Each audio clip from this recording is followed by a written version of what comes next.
Hi welcome back to the channel. Independence day ಆಯಿತು, ಇನ್ನೇನು ಹಬ್ಬಗಳು ಶುರು ಆಗಿಬಿಡುತ್ತೆ. ಆ್ಯಂಡ್ ಸ್ಯಾಟರ್ಡೆ ಸಂಡೇ ಬಂದಿತ್ತು ಆ್ಯಂಡ್ ಶಾಪಿಂಗ್ ಕೂಡ ಇತ್ತು. ಸೊ ಫಸ್ಟ್ ಆಫ್ ಆಲ್ ಎಲ್ಲರಿಗೂ 79th ಇಂಡಿಪೆಂಡೆನ್ಸ್ ಡೇ. ಇಷ್ಟು ಜನರ ಮಧ್ಯೆ ಫ್ರೀಡಮ್ ಸಿಕ್ಕಿದೆ, ಫೈಟ್ ಮಾಡಿ ಕೊಟ್ಟಿದ್ದಾರೆ. ಸೊ ಅದನ್ನು ಚೆನ್ನಾಗಿ ಎಂಜಾಯ್ ಮಾಡಿ ಶಾಂತಿ ಪೀಸಿಂದ ಎಲ್ಲರ ಜೊತೆ ಬದುಕೋಣ. ಅದ್ರ ಜೊತೆಗೆ ಸ್ಯಾಟರ್ಡೇ ಸಂಡೇ ಬ್ಲಾಗ್. ಸೊ ಯೂಶ್ವಲಾಗಿ ಮಾರ್ಕೆಟಿಂದ ಎಲ್ಲ ಸಾಮಾನು ತಂದಿರ್ತಾರೆ ಆ್ಯಂಡ್ ವೀಕೆಂಡ್ ಅಂದರೆ ಗ್ರಾಸರಿ ಫಿಲ್ಲಿಂಗೇ ಇರುತ್ತೆ. ಸೊ ಅವ್ರೋಗೆಲ್ಲ ಶಾಪಿಂಗ್ ಮಾಡ್ಕೊಂಡು ಬಂದಿದ್ದರು. ಸೊ ಮಕ್ಕಳು ನಾನೇ ಆಟ ಆಡಿಸ್ಕೊಂಡು ಆ್ಯಂಡ್ ಮನೆಯದು ಹಬ್ಬಕ್ಕೆಲ್ಲನೂ ಕ್ಲೀನಿಂಗ್ ಮಾಡ್ಕೊಳ್ತಾ ಇದ್ದೆ. ಎಲ್ಲ ಸ್ಟೀಲ್ಸ್ ಎಲ್ಲ ತೊಳೆದಿಟ್ಬಿಟ್ಟು ಸೊ ಕವರ್ಗೆ ಹಾಕಿಟ್ಬಿಟ್ರೆ ಕ್ಲೀನಾಗಿರುತ್ತೆ. ಅದರ್ವೈಸ್ ಧೂಳು ತುಂಬ್ಕೊಂಬಿಡುತ್ತೆ ಲಾಫ್ಟ್ಸ್ ಮೇಲೆ ಇಟ್ಟಿರೋದನ್ನು. ವರ್ಷಕ್ಕೆ ಒಂದು ಸಲ ಅಷ್ಟೇ ನಾವು ಇದನ್ನು ತೆಗಿಯೋದು. ಒಂದು 15 ದಿನ ಆಗುತ್ತೆ. ಇದು ಎವ್ರಿ ಡೇ ಸ್ವಲ್ಪ ಸ್ವಲ್ಪ ಮಾಡಿಕೊಂಡ್ರೆ ಯೂಶ್ವಲಾಗಿ ಅಡುಗೆದಾಗಲಿ ಮಕ್ಕಳು ನೋಡ್ಕೊಳ್ಳೋದಾಗಲಿ ಇದ್ದೇ ಇರುತ್ತೆ. ಅದ್ರ ಜೊತೆಗೆ ಇದಕ್ಕೊಂದು 1 ಅವರ್ ಟೈಮ್ ಕೊಡಬೇಕಾಗಿರುತ್ತೆ. ಆ್ಯಂಡ್ ಎಲ್ಲ ಕ್ಲೀನಾಗಿ ಎತ್ತಿಟ್ಬಿಟ್ರೆ ವರ್ಷಕ್ಕೆ ಒಂದು ಸಲ ಕ್ಲೀನಾಗಿರತ್ತೆ. ಆ್ಯಂಡ್ ಕವರೇ ಜಾಸ್ತಿ ಆಲ್ಮೋಸ್ಟ್ ಧೂಳಾಗಿರುತ್ತೆ ಸಾಮಾನಿಗಿಂತ. ಆ್ಯಂಡ್ ಹಿತ್ತಾಳೆದಾಗಲಿ ಕಂಚಿಂದು ಕಾಪರ್ ಇದೆಲ್ಲನೂ ಜಸ್ಟ್ ಪೀತಾಂಬರಿ ಹಾಕಿ ಒಂದು ಸಲ ವಾಶ್ ಮಾಡಿದ್ರೆ ಸಾಕು.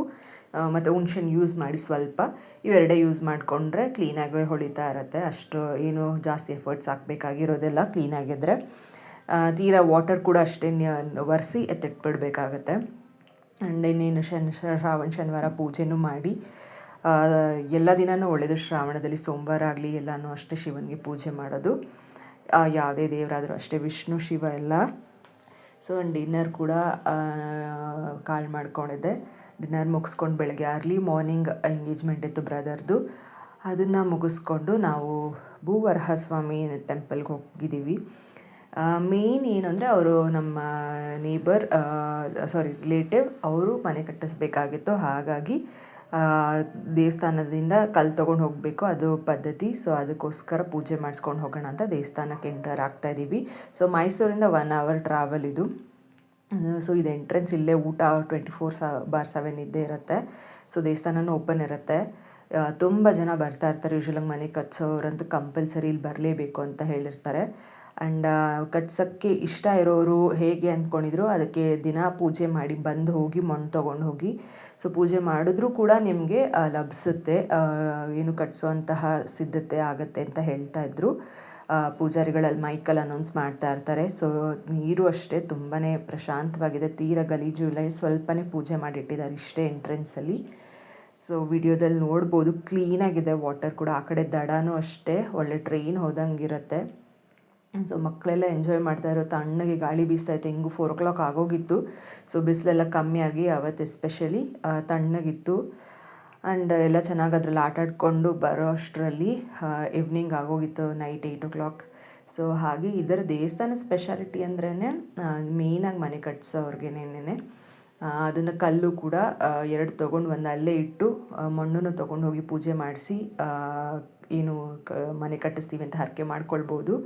ಇಲ್ಲ ಕಟ್ಟಿಸ್ತಾ ಇದ್ದೀವಿ ಇನ್ನೇನು ಸ್ವಲ್ಪ ದಿನದಲ್ಲಿ ಅನ್ನೋರು ಕಲ್ಲನ್ನಿಟ್ಟು ಪೂಜೆ ಮಾಡಿಸ್ಕೊಂಡು ಒಂದು ಕಲ್ಲು ತೊಗೊಂಡೋಗಿ ಈಶಾನ್ಯ ಮೂಲೆಯಲ್ಲಿಟ್ಟು ಪೂಜೆ ಮಾಡಿಸ್ಬೇಕು. ಮನೆ ಕಟ್ಟುವಾಗ ಯೂಸ್ ಮಾಡಬೇಕು ಇನ್ನೊಂದು ಕಲ್ಲು. ಸೊ ಹಾಗೆ ಜನ ತುಂಬ ಬರೋದ್ರಿಂದ ತರಕಾರಿ ಆಗಲಿ ದೇವ್ರ ಫೋಟೋಸ್ ಆಗಲಿ ಕಂಪಲ್ಸರಿ ಎಲ್ಲರೂ ತೊಗೊಂಡು ಹೋಗ್ತಾಯಿದ್ರು ಮನೆಗೆ. ಮಣ್ಣು ಜೊತೆ ಫೋಟೋಸ್ ಇಟ್ಟು ಪೂಜೆ ಮಾಡಿದ್ರೆ ಒಳ್ಳೆಯದಾಗತ್ತೆ, ಅವ್ರಿಗೂ ಭೂಮಿಯ ಋಣ ಸಿಗತ್ತೆ ಅನ್ನೋ ಪದ್ಧತಿ ಅಷ್ಟೇ. ಸೊ ಮನೆಗೆ ದೃಷ್ಟಿದಾಗಲಿ ಪ್ಯೂರ್ ಜಾಗ್ರೀಸ್ ಆಗಲಿ ದೇವ್ರಿಗೆ ಸಾಮಾನಾಗಲಿ ಕಳ್ಳೆಪುರಿ ಆಗಲಿ ಆ್ಯಂಡ್ ಯಾವುದೇ ದೇವ್ರಿಗೆ ಹೋದರೂ ಕೂಡ ಎಸ್ಪೆಷಲಿ ವಿಷ್ಣು ದೇವಸ್ಥಾನ ಶ್ರಾವಣದಲ್ಲಿ ತುಳಸಿ ತೊಗೊಂಡು ಹೋಗೋದು ತುಂಬಾ ಮುಖ್ಯ. ಸೊ ಕೃಷ್ಣ ತುಳಸಿ ಇಲ್ದಿರ ಪೂಜೆಗೆ ಒಳ್ಳೆಯದಲ್ಲ ಅಂತಲೇ ಹೇಳ್ತಾರೆ. ಸೊ ಎವ್ರಿ ಡೇ ಪೂಜೆಗೆ ನಿಮ್ಮ ಮನೇಲಿ ಬಳಸಿದ್ರು ಒಳ್ಳೆಯದು. ಸೊ ನೋಡ್ಬೋದು ಶಾಪಿಂಗಿಗೆ ಅಂತಲೇ ತುಂಬಾ ಜನ ಇದ್ದಾರೆ. ಈವ್ನಿಂಗ್ ಟೈಮ್ ಅಂತೂ ಈ ಥರ ಇದೆ ಪ್ರಶಾಂತವಾಗಿ ಕೆರೆ ಹತ್ರ. ಸೊ ದಡದಲ್ಲಂತೂ ಇಷ್ಟು ಕ್ಲೀನಾಗಿ ಮಾಡಿಬಿಟ್ಟಿದ್ದಾರೆ ಎಲ್ಲ ಆರ್ಗನೈಸ್ಡಾಗಿ. ಸೊ ವೆದರ್ ಕೂಡ ಹಾಗೆ ಇತ್ತು, ಬಿಸಿಲೆಲ್ಲ ಕಮ್ಮಿಯಾಗಿ ಮಕ್ಕಳು ಕೂಡ ತುಂಬ ಎಂಜಾಯ್ ಮಾಡ್ತಾಯಿದ್ರು. ಸೊ ಒಂದು ಸಲ ದೇವಸ್ಥಾನಕ್ಕೆ ಹೋಗಿ ಬರ್ಬೋದು. ತೀರಾ ಕಟ್ಸೋಕ್ಕೆ ಅವ್ರು ಮಾತ್ರ ಅಂತಲ್ಲ, ಯಾರು ಬೇಕಾದರೂ ಹೋಗಿ ಬರ್ಬೋದು. ಸೊ ಇದನ್ನೆಲ್ಲ ಮುಗಿಸ್ಕೊಂಡು ಜಾಗ್ರಿ ಫ್ಯಾಕ್ಟ್ರಿ ಕೂಡ ಹೋಗಿದ್ವಿ. ಅಲ್ಲಿ ಮಾಡ್ತಾ ಇರ್ತಾರೆ, ಹೂವು ಜಾಸ್ತಿ ಬೆಳೀತಾರೆ, ಕೊಕೊನೆಟ್ ಬೆಳೀತಾರೆ, ಮರ ಬೆಟ್ಟ ಗುಡ್ಡ ನೋಡ್ಕೊಂಡು ಹೋಗೋದೇ ಟ್ರಾವೆಲಿಂಗ್ ಖುಷಿ ಒಂಥರ. ಸೊ ಬೆಲ್ಲ ಎಲ್ಲ ಹೇಗೆ ಮಾಡ್ತಿದ್ದಾರೆ, ಹೊಗೆ ಅದು ಕಬ್ಬಿನ ಹಾಲನ್ನ ಎಲ್ಲ ಬೆಂಡ್ ಮಾಡಿ ಹಿಂಡು ಮಾಡ್ತಿದ್ದಾರೆ. ತುಂಬ ಖುಷಿ ಆಗುತ್ತೆ ಅದನ್ನು ನೋಡೋದಕ್ಕೆ.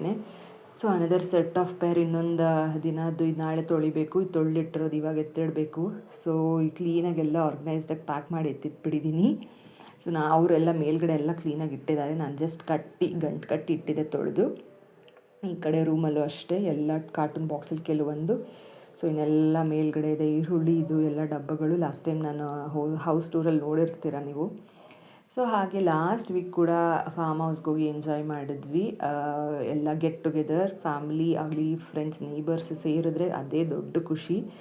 ಎಲ್ಲ ಕಷ್ಟ ಸುಖ ಮಾತಾಡ್ಕೊಂಡು ಏನೇ ಒಂದು ಪ್ರಾಬ್ಲಮ್ಸ್ ಇದ್ದರೂ ಕೂಡ ಸಾರ್ಟ್ ಔಟ್ ಆಗೋಗುತ್ತೆ. ಮನಸ್ಸಲ್ಲಿ ಏನೇ ಕೆಟ್ಟದ್ದು ನಾವು ಅಷ್ಟೇ ಕೆಟ್ಟದ್ದು ಆಲೋಚನೆ ಮಾಡೋಕ್ಕೆ ಸಾಧ್ಯ. ಸೊ ಅದರ್ ಪರ್ಸನ್ ಅವ್ರ ಸಿಚುಯೇಷನ್ಸಲ್ಲಿ ಅವ್ರು ಕರೆಕ್ಟಾಗೇ ಮಾಡಿರ್ತಾರೆ.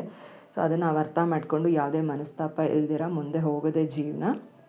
ಆ್ಯಂಡ್ ಈ ಥರ ಫಂಕ್ಷನ್ಸ್ ಇದ್ದರೆ ನಾನು ಕೇಳ್ಕೊಳ್ಳದೆ ಹೋದರೂ ನನಗೆ ಸಿಗ್ತಾ ಇರುತ್ತೆ. ಹೋಗೋದಕ್ಕೆ ತುಂಬಾ ಖುಷಿ ಅನಿಸುತ್ತೆ. So I blessed to be in this part of this group ಅಂತಲೇ ಹೇಳ್ಬೋದು. ಫುಡ್ ಕೂಡ ಎಲ್ಲ ತುಂಬ ಚೆನ್ನಾಗಿ ಆರ್ಗನೈಸ್ ಮಾಡಿದರು. ಡ್ಯಾನ್ಸ್ ಎಲ್ಲ ಕರೆದು ಮಾಡಿಸ್ತಾಯಿದ್ರು. ಸೊ ಅದಕ್ಕೆ ಹೋಗಿ ಮಾಡ್ಕೊಂಡು ಎಂಜಾಯ್ ಮಾಡಿ ಹೋಲ್ ಡೇ ಬಂದಿದ್ದೀವಿ. ಇದು ಅಂತೂ ಲಾಸ್ಟ್ ವೀಕಲ್ಲಿ. ಆ್ಯಂಡ್ ರಿಲೇಟಿವ್ದು ಎಂಗೇಜ್ಮೆಂಟ್ ಅಂತೂ ಈ ವೀಕ್ ಹೋಗಿದ್ದೆ. ಸೊ ಇನ್ನೇನು ವರಮಹಾಲಕ್ಷ್ಮಿ ಹಬ್ಬ ಬರ್ತಿದೆ. ನಾವು ವರಮಹಾಲಕ್ಷ್ಮಿ ಮುಂಚೆ ನಾವು ಆನ್ಸಿಸ್ಟರ್ಸ್ಗೆ ಪೂಜೆ ಮಾಡ್ತೀವಿ. ಎವ್ರಿ ಡೇ ಶಾರ್ಟ್ಸಲ್ಲಿ ಪ್ಯಾಕಿಂಗ್, ಲಂಚ್ ಬಾಕ್ಸ್ ಮತ್ತು ಹಸ್ಬೆಂಡು ಅಪ್ಲೋಡ್ ಮಾಡ್ತಾ ಇರ್ತೀನಿ ಶಾರ್ಟ್ಸ್ನ. ಅದು ಚೆಕ್ ಮಾಡಿ, ಸಪೋರ್ಟ್ ಮಾಡಿ, ಸಬ್ಸ್ಕ್ರೈಬ್ ಮಾಡಿ. ಹಾಗೆ ಏನೇನು ಅಪ್ಡೇಟ್ಸ್ ಇದೆ ಎಲ್ಲ ಇನ್ಫಾರ್ಮೇಷನ್ಸ್ನ ಕಮೆಂಟಲ್ಲಿ ತಿಳಿಸಿ ಇಷ್ಟ ಆಗಿರೋದನ್ನು.